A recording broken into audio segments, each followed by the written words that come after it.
Kwa kweli kwanza ninashukuru sana kukutana kwetu hapa.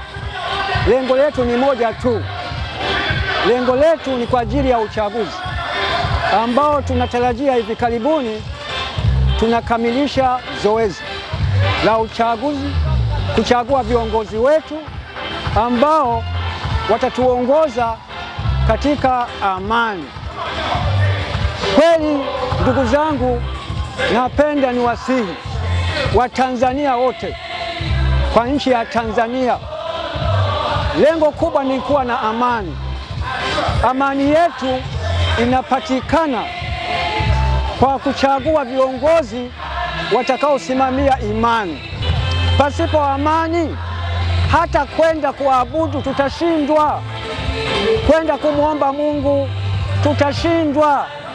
Kila ukitaka kutoka kwenda kumuomba Mungu unasikia mzinga, unasikia kilio, huwezi kwenda kumwabudu Mungu. Lakini tutakapokuwa na imani, amani, tutakwenda kumwabudu Mungu, tutafanya kazi zetu vizuri kwa amani kabisa, yani itakuwa ni jambo jema.